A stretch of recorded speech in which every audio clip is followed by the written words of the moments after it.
Buenos días a todos. Ok, dije yo, ¿están despiertos? Sí, sé que la nieve nos llegó otra vez. Alguien en el servicio inglés me dijo Merry Christmas en esta mañana porque nos llegó la nieve, como que el invierno todavía no se quiere ir. Pero damos gracias a Dios porque aún así podemos estar juntos. Amén. En esta mañana, abra su Biblia conmigo a Mateo capítulo 8. Y el día de hoy estamos viendo una sección muy interesante en el Evangelio de Mateo, que también se encuentra en Marcos y en Lucas, que tiene que ver con dos endemoniados. Pero antes de leer esta sección, para aquellos que no han estado con nosotros, ya hemos hablado muy detalladamente acerca de todo lo que sucede en Mateo capítulo 8. Pero para que entendamos en dónde estamos en Mateo 8, yo quiero recordarle de algo muy importante. Y es que Mateo nos cuenta 5 milagros en este capítulo, y va a haber uno más la próxima semana que va ligado con esta idea. Pero si recordará, los primeros 3 milagros todos tuvieron que ver con sanidad. Jesús sana a un leproso, luego sana al criado de un centurión que es un gentil, y luego Jesús sana a la suegra de Pedro. Son 3 milagros en el capítulo 8 que todos tienen que ver con sanidad, y vimos los detalles específicos de lo que Jesús nos quería mostrar en esos milagros. Y luego, la semana pasada vimos que en el mismo capítulo 8, este es el 4º milagro, Jesús ya no hace un milagro de sanidad, sino que Él hace un milagro en la creación.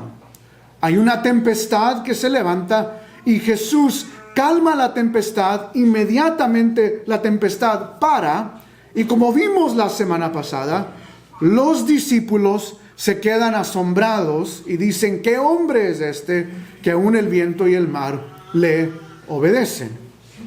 Y luego en nuestro texto el día de hoy tenemos milagros. En este capítulo tenemos la creación. Llegamos al mundo espiritual, donde Jesús va a sanar a 2 endemoniados. Y para ello voy a invitarle a que abra su Biblia de nuevo al capítulo 8, verso 28. Y si le es posible, voy a invitar que se ponga de pie y voy a leer esta porción de la Sagrada Escritura.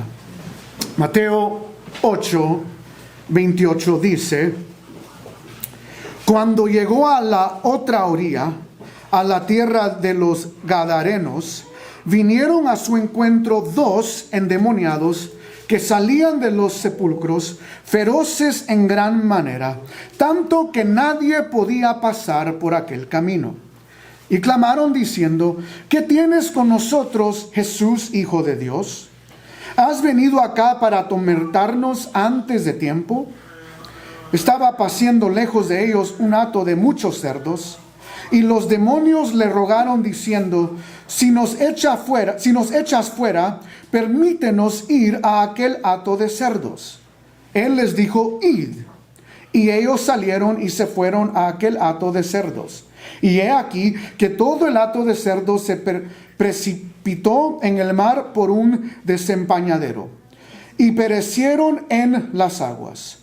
Y los que los apacentaban huyeron, y viniendo a la ciudad contaron todas las cosas y lo que había pasado con los endemoniados. Y toda la ciudad salió al encuentro de Jesús, y cuando le vieron, le rogaron que se fuera de sus contornos. Esta es la palabra del Señor. Pueden tomar su lugar.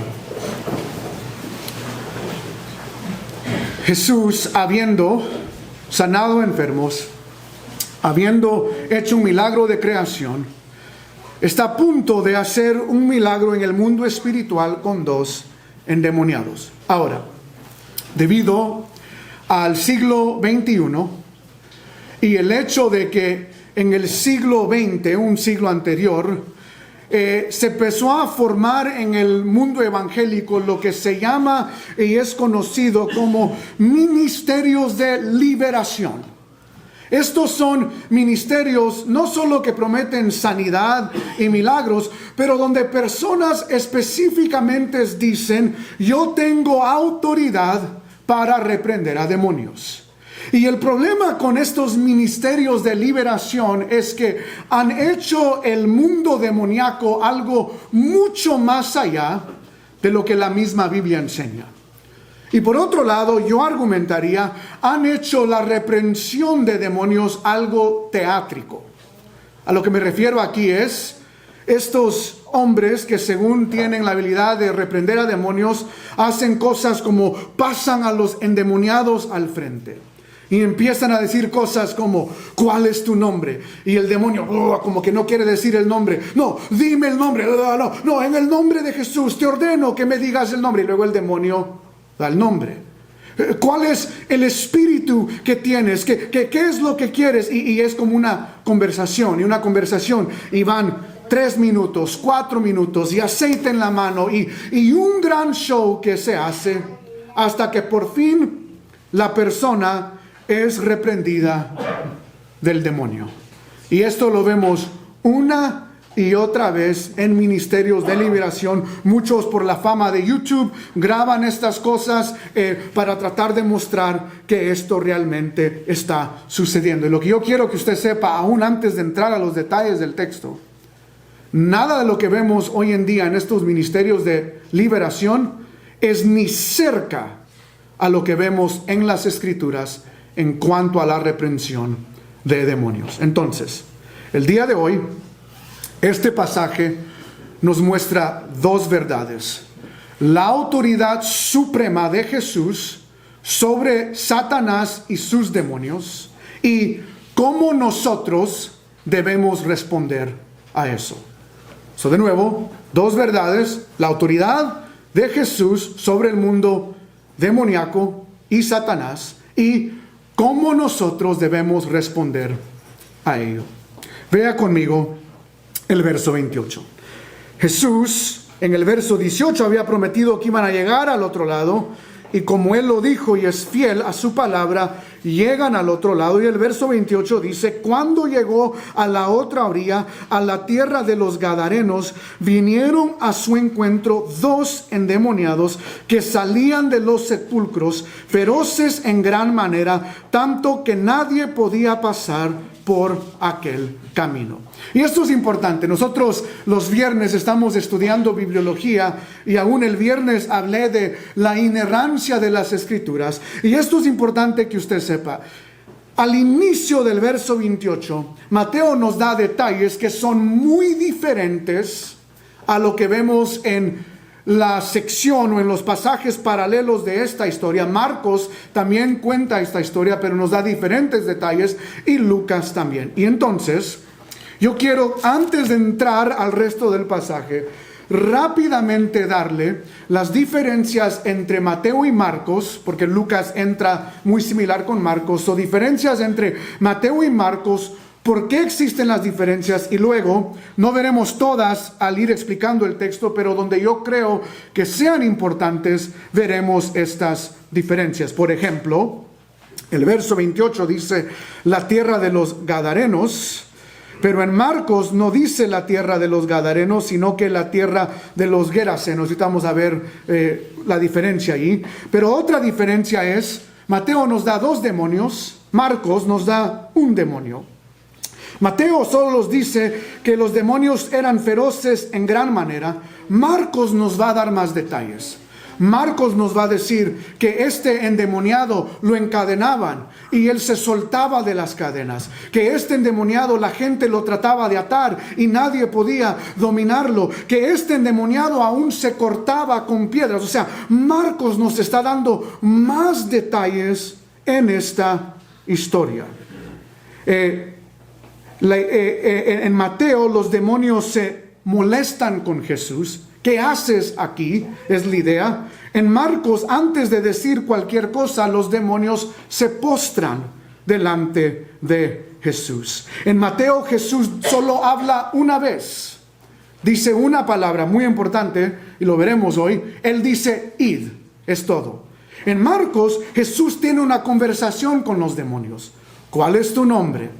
Hay una conversación y el demonio le dice, somos legión, que es en los rangos militares de Roma. El legión era el rango más alto y aproximadamente el comandante estaba a cargo de 6,000 soldados. La idea es que aproximadamente había el máximo cantidad de demonios que podían ver en Marcos son 6,000 demonios. Entonces tenemos ese detalle. Jesús nunca en sí reprende a los demonios en Marcos, simplemente les da permiso a ir a los cerdos. Mateo nos dice que nomás son cerdos que están lejos. Marcos dicen que está a un lado del monte y nos da un número, son 2,000 cerdos. Al final, en el Evangelio de Marcos, el endemoniado quiere ir y ir con Jesús, quiere seguir a Jesús en la barca. Mateo no nos da ninguno de esos detalles. Y en Marcos, Jesús le dice al endemoniado, no, regresa y predica el Evangelio en el Decápolis, que son las 10 ciudades que rodeaban esta zona. Mateo no nos da ninguno de esos detalles. La pregunta es, ¿por qué? Lo que quiero aclarar aquí, hermanos, es que Marcos no está contradiciendo ninguno de los detalles que vemos en Mateo. Marcos simplemente está amplificando los detalles por una razón. En Marcos quiere que nosotros sintamos lo emocional de este encuentro. Marcos está hablando al corazón del texto. Mateo está siendo muy teológico. Mateo no nos da muchos detalles porque él tiene algo en mente. Él quiere mostrarnos la teología de este texto, y vuelvo a repetir, la teología son dos cosas. Jesús tiene autoridad sobre los demonios y sobre Satanás, y nosotros tenemos que responder adecuadamente a esa realidad. Diferentes detalles con diferentes propósitos. Mateo está siendo más teológico y lo vamos a ver. De nuevo, Jesús llega a Gadarenos. ¿Cómo reconciliamos el hecho de que Marcos nos da otra ciudad? Parte del dilema es que la ciudad que Marcos nos da, a diferencia de la ciudad de Gadarenos, es que están a 30 millas de distancia. Y entonces la pregunta es, ¿de dónde es? Aunque las dos están en la costa, estamos hablando de una distancia muy larga. Bueno, esto es muy fácil de reconciliar en el sentido de que la ciudad principal es la que nos da Mateo, que es la ciudad de los Gadarenos.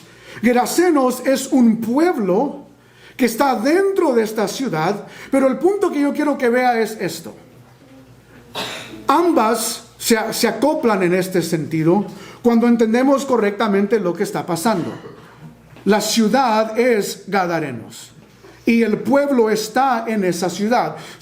Para darle esta ilustración, yo puedo decir que yo voy a Stoff's Coffee, que está en la avenida Tercera. Si les gusta el café, les recomiendo ese lugar. Pero yo puedo decir, si alguien me pregunta, ¿dónde está Stoff's Coffee? Yo puedo decir, está en Columbus, y sería correcto. O puedo decir, está en German Village, en el pueblo alemán. Ambas están correctas. Una no está contradiciendo la otra. Por otro lado, por ejemplo, usted puede decirle a alguien, mi iglesia está en Columbus. O puede decir, mi iglesia está en Clintonville. Ninguna de esas es incorrectas. Columbus es la ciudad principal donde se encuentran estas zonas, y a la misma vez la zona es la zona. Eso es lo que está sucediendo en estos evangelios. Gadarenos es la ciudad principal donde se encontraba este pueblo. Es como reconciliamos las diferencias. Y luego otra diferencia, aquí vinieron a él 2 endemoniados, dice Mateo, y rápidamente quiero solo reconciliar esto. No lo voy a hacer en todas las áreas, pero esto sí es importante entenderlo. Marcos nos dice un endemoniado. Le voy a dar otro ejemplo porque nosotros hablamos de esta manera también.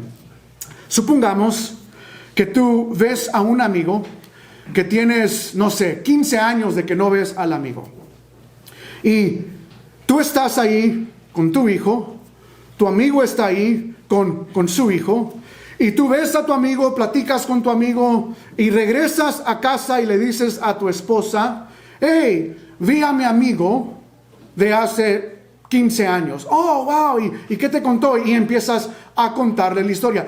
Nunca mencionas al hijo, pero el hijo estaba ahí. ¿Sí entienden? Entonces, tu versión a tu esposa es, vi a mi amigo, porque tú estás centrándote en la conversación que tuviste con el amigo. Y luego, 5 minutos después, viene tu hijo y dice, hey, papá vio a su amigo y a su hijo. Ahora, la pregunta aquí es, ¿quién está mal? Ninguno. Es que uno tuvo un enfoque, Marcos, se enfoca en el diálogo principal entre un endemoniado con otro. Mateo simplemente nos dice que hay 2 endemoniados. De nuevo, estas cosas son sumamente fácil de reconciliar. No hay una contradicción aquí. Pero ahora sí, llegamos al texto. Este endemoniado viene y vemos la fuerza del mundo espiritual. Salía de los sepulcros, eran feroces en gran manera, tanto que nadie podía pasar por aquel camino. Estos 2 endemoniados, hermanos, son fuertes. Son grandes, no tanto en estatura, pero grande en fuerza, y nadie podía dominarlos. Pero más allá de ellos, son territoriales. En este caso, los demonios, si alguien quería pasar por este lado del sepulcro, estos demonios no permitían que estas personas pasaran. Y entonces la gente del pueblo, como no podía atarlos ni dominarlos, tenían que ir alrededor. Imagínenselo de esta manera. Hay algunas propiedades, aún aquellos, me da risa los que tienen perritos pequeños, porque tienen los letreros que dicen, cuidado con los perros, en inglés, beware of dog. Y luego vas caminando y escuchas, o sea, el chihuahua, y digo yo, pues ese perro yo lo domino. Hay otros que tienen Rottweilers y como que el letrero tiene más sentido, pero el punto es advertir a la gente, hey, yo tengo un perro, no trates de entrar por aquí. Ve y toca el timbre. A mí me da risa ver videos de los manejadores de Amazon que tratan de llevar paquetes y luego se entran a una casa con un perro y inmediatamente sale el animal y los están correteando, y para mí es gracioso, tal vez para usted no, pero me hace reír. Pero esta es la idea aquí. Estos demonios son territoriales y la gente sabía, el pueblo sabía, hey, no pases por ahí, porque estos endemoniados no te van a dejar pasar. Y luego, el texto nos dice que cuando llega Jesús entrando, llega a este lugar, y nota el verso 29, y clamaron diciendo, ¿qué tienes con nosotros, Jesús, Hijo de Dios? ¿Has venido acá para atormentarnos antes de tiempo? 2 preguntas que nos empiezan a mostrar la autoridad de Jesús sobre el mundo demoníaco. Esta primera frase, ¿qué tienes con nosotros?, es un refrán. Es un dicho en el mundo griego. Y la idea aquí es esta. Jesús, tú y yo no tenemos nada en común. ¿Qué haces aquí, Hijo de Dios? No tenemos nada en común. Tú eres luz, nosotros tinieblas. Tú eres redentor y salvador de almas, nosotros atormentamos a las almas. ¿Qué tienes que hacer aquí? No hay nada en común. ¿Por qué has venido a nosotros? Otra distinción en esta frase es simplemente déjanos en paz. La idea de los demonios al decir esto, ¿qué tienes con nosotros? Están diciendo, Jesús, tú no tienes nada en común con nosotros, déjanos en paz. Esa es la primera pregunta. Ese es el corazón de estos endemoniados. Y luego le dicen algo. Jesús, ¿hijo de qué? De Dios. Ahora nota algo aquí. Los discípulos, seguidores de Jesús, un pasaje anterior, ven que Jesús calma la tormenta y ellos hacen la pregunta, ¿qué hombre es este? Pero estos endemoniados, los demonios que están hablando a través de esta persona, saben exactamente quién es Jesús. Es interesante que a veces nosotros podemos estar en la iglesia 5, 6, 7 años y según ser seguidores de Cristo y todavía no conocerle como debemos. Pero hermanos, algo queda claro a través de las Escrituras. El mundo demoníaco sabe exactamente quién es Jesús. Y por eso la pregunta, o por eso el refrán: Jesús, déjanos en paz. Jesús, Hijo de Dios, déjanos en paz. ¿Por qué dicen eso? Por la segunda pregunta. ¿Has venido acá para atormentarnos antes de tiempo? Y esto es lo interesante aquí. Vemos la idea aquí de estos endemoniados, que ellos saben que tienen un tiempo final. Hermanos, lo que yo quiero que usted vea aquí en estas realidades es, en primer lugar, realidad número uno del mundo demoníaco es: ellos saben quién es Jesús y saben que no hay nada en común. Por eso, como aplicación, el apóstol Pablo dice: ¿qué tiene que ver la luz con las tinieblas? Respuesta: nada. Nada que ver. Y el énfasis aquí, hermanos, es que el mundo demoníaco conoce quién es Jesús. Santiago 2:19 dice: ¿tú crees que Dios es uno? Bien haces. También los demonios creen, ¿y qué? Tiemblan. Tiemblan a la santidad, a la majestad de Dios. El primer aspecto de esta realidad es que el mundo demoníaco conoce quién es Jesús. Pero la segunda realidad la vemos en esta segunda pregunta: ¿has venido a atormentarnos antes de tiempo? ¿Qué son demonios? Demonios son ángeles caídos que se rebelaron en contra de Dios. Satanás y sus ángeles que se rebelaron en contra de Dios. ¿Y por qué estos demonios dicen: has venido a atormentarnos? ¿Saben por qué dicen esto? Porque usted recordará que en Mateo 4, ¿quién tienta a Jesús? Satanás. Y hermanos, si Jesús venció al comandante de ellos, ¿qué esperan estos endemoniados? Y esto es lo interesante. Los demonios atormentan a todo mundo, excepto ¿a quién? A Jesús. Mateo de nuevo está siendo teológico, específico, cuidadoso en lo que él quiere narrarnos en esta historia. Y la idea aquí es, hermano, tú y yo no debemos temer al mundo espiritual. Hay cristianos que dicen: ay, ¿y qué si Satanás me posee? En primer lugar, Satanás no es omnipresente. Lea Job, voy rodeando por el mundo. Y en segundo lugar, gracias a Dios, ni tú ni yo somos tan importantes para que Satanás mismo venga y trate de poseernos. ¿Ok? Si entendemos esa realidad. O sea, el mundo dice: es que el diablo. Hermano, no somos tan importantes.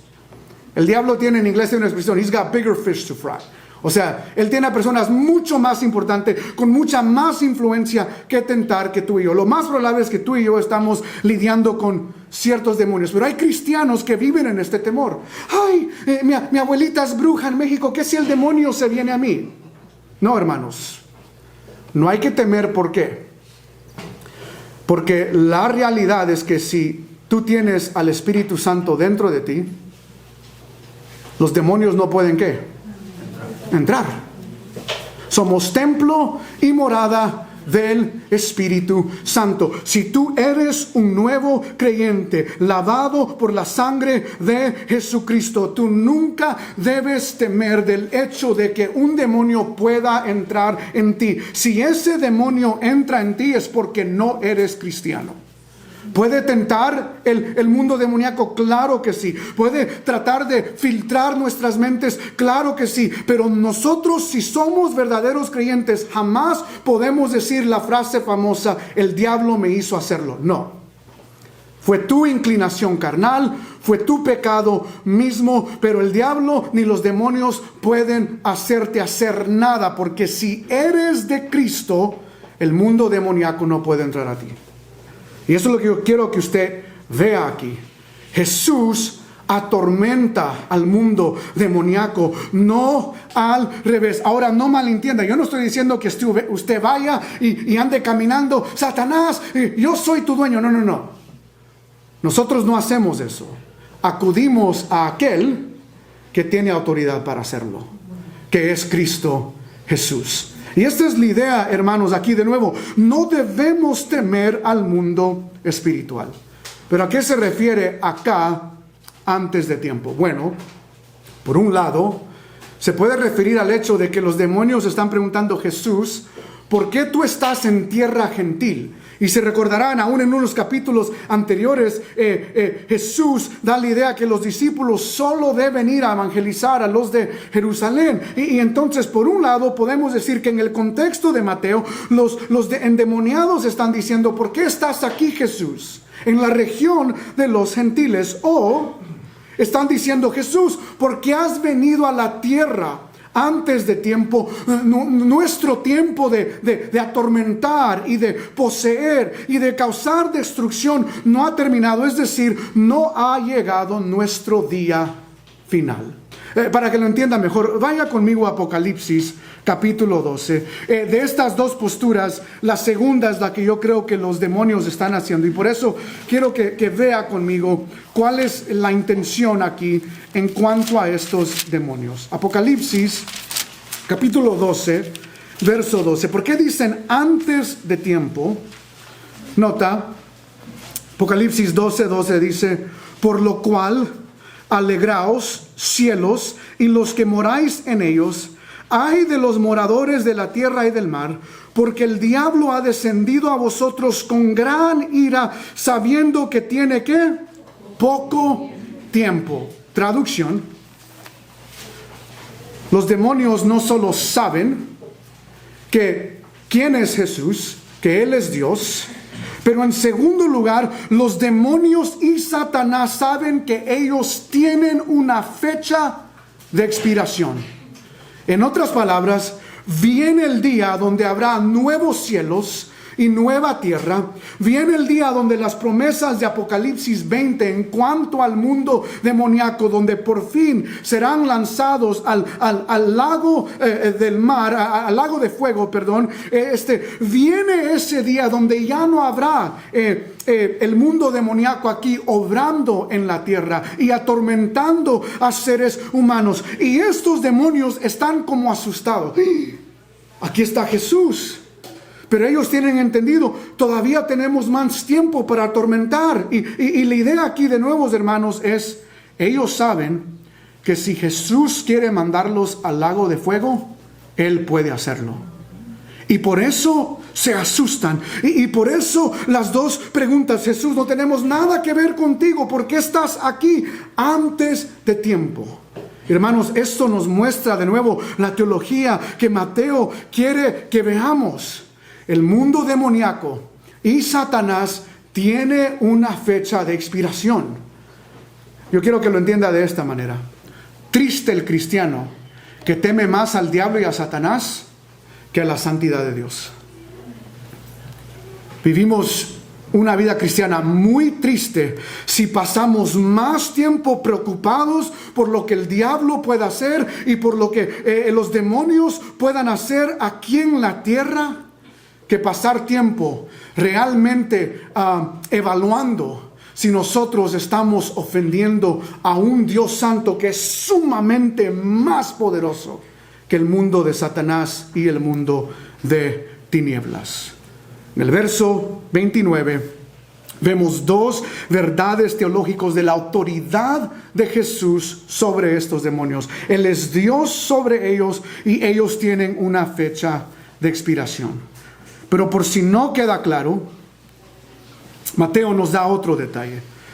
El verso 30 dice, estaba paciendo lejos de ellos un hato de muchos cerdos.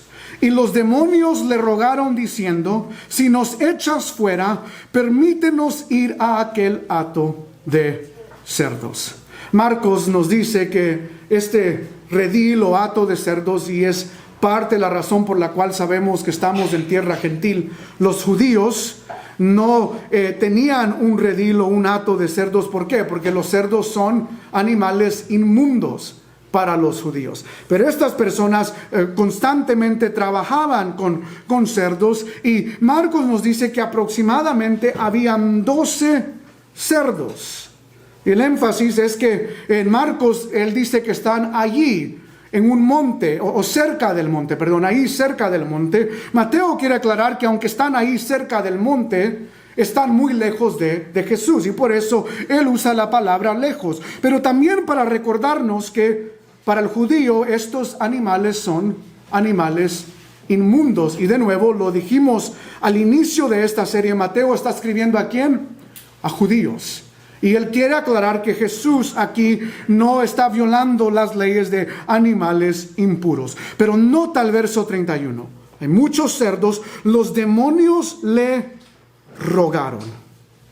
Los demonios mismos le están pidiendo permiso a Jesús.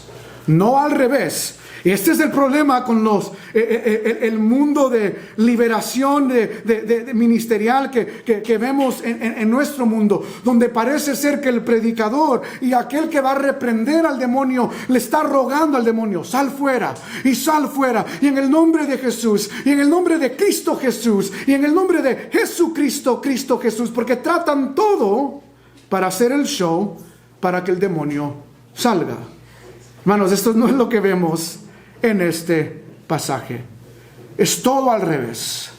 Los demonios, porque saben quién es Jesús, saben la autoridad de Jesús, los demonios mismos le piden permiso a Jesús: si tú nos echas fuera, déjanos ir a los cerdos. Esta es la tercera realidad del mundo demoníaco. El mundo demoníaco no tiene autoridad por sí sola a atacar o a tentar a nadie. De nuevo, si recuerda, en el libro de Job, Satanás, el príncipe del mundo demoníaco, va y le pide permiso ¿a quién? A Dios. ¿Antes de qué? Atacar a Job. Eso es importante entenderlo, que aún el mundo demoníaco, antes de poder hacer algo, primero tiene que pedirle permiso a Dios. No pueden actuar por sí solos, no pueden hacer lo que ellos quieren. Ellos tienen que pedir permiso a Dios, y lo vemos aquí. Ellos piden permiso a Jesús. Ahora, ¿por qué a los cerdos? ¿Por qué dicen, déjanos ir a los cerdos? Y aquí, hermanos, otra realidad del mundo demoníaco. Los demonios solo, esto es muy claro que quiero que lo entienda, solo poseen a seres vivientes.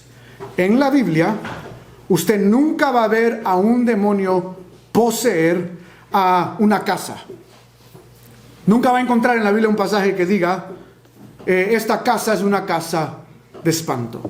Nunca va a haber en la Biblia a un demonio poseer a una muñeca y ahora tenemos a Chucky con un cuchillo corriendo y acorreteando a todos. Hermanos, el enemigo ha usado esto para asustarnos a nosotros, pero hermanos, esa es teología de Hollywood, no teología de la Biblia. Ahora, que me pasó esto, lo podemos platicar después. Pero lo que yo quiero que veas es que en el Nuevo Testamento, cuando los demonios poseen a algo, siempre es un ser viviente, o una persona, o un animal. Y eso es lo que yo quiero que quede claro en esta teología, en este pasaje, que los demonios dicen, permítenos echarnos a los cerdos. Y ahora, lo interesante aquí es que entran a los cerdos y inmediatamente ellos se tiran y caen al mar. Marcos nos dice que terminan ahogándose. ¿Por qué? Porque esto es lo que el mundo demoníaco busca hacer: causar confusión y causar destrucción. Es interesante, en nuestro mundo se escucha en algunas culturas hablar de magia negra y magia blanca, o, para decirlo de otra manera, brujos que son malos y brujos o brujas que son buenos. Hermanos, tenemos que entender que en el mundo demoníaco los demonios solo buscan hacer una cosa, y es causar confusión y es causar destrucción. Y lo vemos con estos cerdos. poseen a los cerdos y inmediatamente ellos se echan al mar. Pero quiero que veas un detalle antes de eso en el verso 32. En todo este pasaje, Mateo nos ha ido narrando todo lo que los demonios han hecho. En el verso 32, por primera vez Jesús habla a los demonios. De nuevo, Mateo está dándonos teología, Marcos está haciendo algo muy diferente y Lucas también. Pero nota aquí el verso 32. Él les dijo que, id. Los exorcistas en el tiempo de Jesús hacían mucho de lo que vemos los ministros de liberación hacer en nuestro día. Preguntaban el nombre, preguntaban qué región estaban estos demonios, hacían encantaciones y ritos para tratar de expulsar a estos demonios. Por ejemplo, si alguna vez has visto a un padre tratar de hacer un exorcismo a un demonio, vas a notar que ellos tienen un rito y algunos hasta tienen un libro y hacen paso 1 y paso 2 y paso 3 y paso 4. Hermanos, la Biblia no nos muestra eso en cuanto al mundo demoníaco. La Biblia nos muestra un paso. Si Jesús dice vete, ellos tienen que irse. La Biblia no muestra una idea de que hay que hacer ritos y que hay que hacer esto y que hay que hacer lo otro. El verso 32 teológicamente es muy clave. ¿Quieres saber cuán mayor es la superioridad de Jesús sobre Satanás y los demonios? Una palabra es suficiente para librar a un endemoniado. Jesús dice que id. Eso es todo.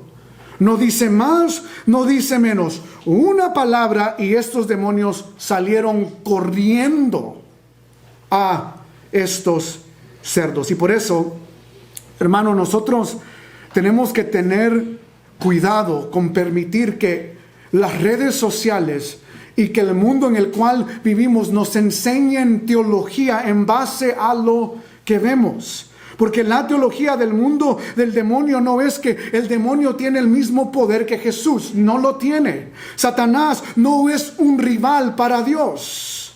Satanás es pan comido para Dios. Satanás responde a lo que Dios le diga. El mundo demoníaco responde a lo que Dios le dice. Ellos no tienen autoridad. Ellos no están peleando en contra de Dios. Ellos saben que ya están vencidos y viene un día donde ellos por fin serán lanzados al lago de fuego. Y aquí vemos, hermanos, la autoridad suprema de Jesús.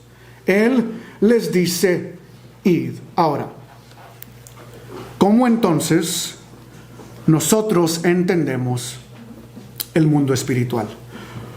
Porque hay muchos que van a salir tal vez de aquí pensando que lo que yo estoy abogando es que porque Cristo está en nosotros y porque el Espíritu Santo está en nosotros, entonces nuestro llamado es de pecho para afuera, armadura de Dios, Efesios 6, y vamos a salir y al ataque. Pero no. La Biblia es claro en cómo debemos nosotros actuar en contra del mundo demoníaco.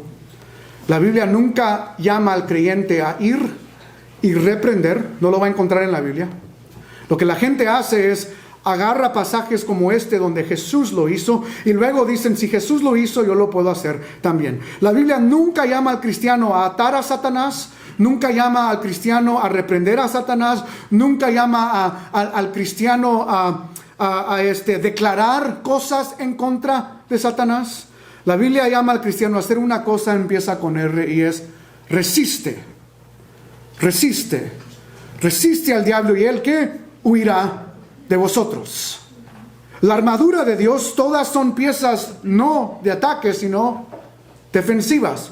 El casco para proteger, el cinto de la verdad, protección, the breastplate of righteousness, se veía como si es en español, pero es para protección. La única armadura, y aún en ese sentido de cuando Pablo lo da, es la espada, pero la espada no es dada para atacar, es también dada para resistir, para defenderte con la espada. Toda la armadura de Dios, todos los pasajes que hablan acerca de cómo debemos pensar en el mundo demoníaco y cuál es nuestra respuesta, es siempre resistir. ¿Cómo resistimos? Ahora quiero darte esta ilustración.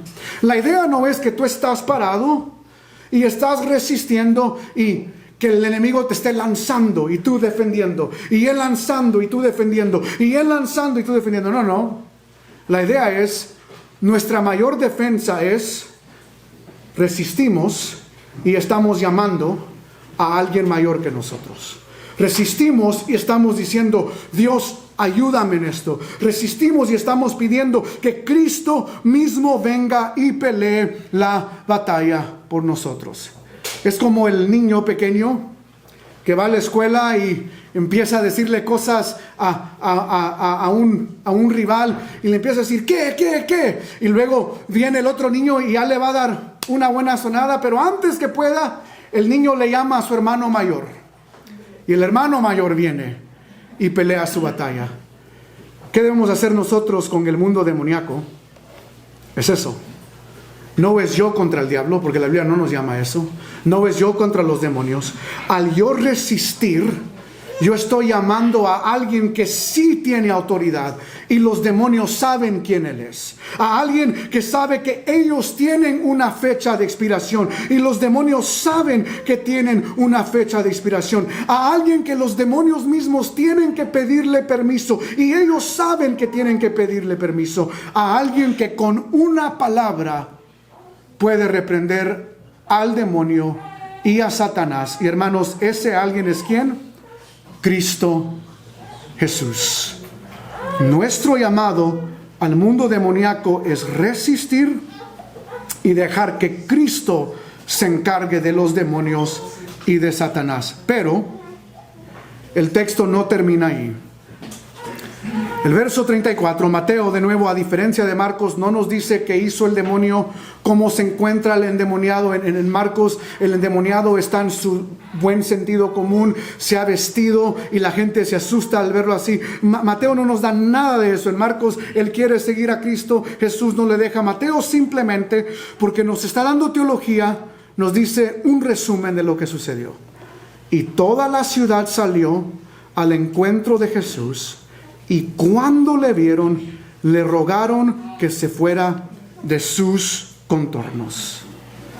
Jesús ha reprendido a este endemoniado y ahora vemos no solo la autoridad de él, pero cómo nosotros debemos responder a esto. El verso 24 dice que le rogaron que se fuera de sus contornos. Es muy interesante porque yo quiero que noten algo aquí. En el verso 29 los demonios le ven y ellos dicen un refrán que es, ¿qué tienes con nosotros? Y el refrán significa en parte, déjanos en paz. En otras palabras, cuando los demonios ven a Jesús por primera vez, lo primero que dicen es, sal de aquí. ¿Qué tienes que ver con nosotros? Vete de aquí. Y por primera vez, cuando el pueblo ve a Jesús, ellos dicen exactamente lo mismo que los demonios dijeron. Vete de aquí, sal de nuestros contornos. Traducción, ambos, los demonios y este pueblo tienen una teología similar o un mismo sentir. No quieren que Jesús esté en su región. Hermanos, ¿qué revela esto? Esto revela el corazón espiritual de esta zona. Prefieren a endemoniados que a un Salvador. Valoran más a cerdos que a un ser humano siendo librado de sus demonios. Para decirlo de otra manera, ellos ven a esos cerdos ahogarse y empiezan a hacer calculaciones. Vamos a decir, cada cerdo vale $5, 2,000 más 5. Le voy a dejar a usted que haga la matemática. O sea, ellos están viendo, en inglés diríamos dollar signs. Ellos no ven a cerdos. Ellos ven dinero irse y ahogarse y dicen, la cantidad de estos cerdos es mucho más valioso que el ser humano. Vemos la espiritualidad de la cultura. En otras palabras, ellos ven a Jesús hacer este milagro y ellos dicen: no te queremos, Jesús, preferimos una cultura endemoniada. Ahora, hermanos, tú y yo vivimos en un mundo similar. A mí me sorprende cuánto joven de hoy en día: protección para los leones de África, protección para los gatitos y los perritos. No maten vacas, pobrecitas las vacas, no se coman las vacas. A los que les gusta la carne, hermanos, no se coman la carne, los steaks. Pero esa misma gente, no, el derecho a la mujer, que mate a su bebé. ¿Notan la confusión? Eso es lo que los demonios tratan de hacer, es confundir, es destruir. Hermanos, me asombra que en nuestra cultura hay jóvenes que defienden y valoran más a los animales que a los seres humanos dentro del vientre de una mujer, hechos a la imagen y semejanza de Dios. No tiene sentido, pero revela el corazón de nuestra cultura. Va más allá de ello. Hay mucha gente que prefiere vivir en confusión en nuestra cultura. Hay un gobernador de Texas, y tengan mucho cuidado porque ya el noticiero lo está llamando un gobernador cristiano que está usando textos bíblicos para decir que Jesús nunca habló en contra del homosexualismo, nunca habló en contra del matrimonio homosexual o lesbiano, y es cristiano y usa textos, y muchos aún evangélicos lo están apoyando. Él es cristiano porque lo que Jesús habló y lo que él enseñó es que hay que ser justos y hay que darle de comer a la viuda, y de que hay que ayudar al huérfano y hay que ayudar al extranjero. Y usted sabe a dónde va esto. Hay muchos evangélicos que dicen: oh, ya, este es nuestro hombre cristiano. No es cristiano. Es como su padre, el diablo, que torce las escrituras, y el mundo republicano lo hace también, no estoy negando eso, pero torcen las escrituras para darnos una idea falsa. Y tú y yo tenemos que estar conscientes del mundo espiritual en el cual vivimos. Y el punto aquí, hermanos, es que esta gente no quiso el mensaje del evangelio que transforma vidas, aún vidas endemoniadas. Ellos prefirieron sus riquezas, prefirieron tener un endemoniado. Y mi pregunta para nosotros como iglesia es: ¿qué queremos ver en nuestra cultura? ¿Más confusión con que lo mío esté bien? Porque aquí vemos el egoísmo de esta cultura. Y hay mucha gente que dice: no me importa el pecado de la comunidad, no me importa qué tan grande sea la confusión en nuestra comunidad, no me importa qué tan grande sea la destrucción en nuestra comunidad, que siga creciendo siempre y cuando yo esté bien y mis finanzas estén bien y lo que yo aprecio esté bien. Jesús, mejor no toques nada con que yo esté bien. No, hermanos, la respuesta de estas personas debería de haber sido lo que el endemoniado quiso hacer: Jesús, yo te quiero seguir. Nuestra cultura está llena de destrucción y confusión, y la única esperanza para esa cultura, que quede claro para nosotros como iglesia, no es un partido político, es la buena noticia del evangelio de Cristo Jesús, aquel que tiene autoridad no solo para sanar a enfermos, para calmar tormentas, pero aquel que tiene autoridad para expulsar confusión y destrucción demoníaca en nuestra cultura. Amén, iglesia.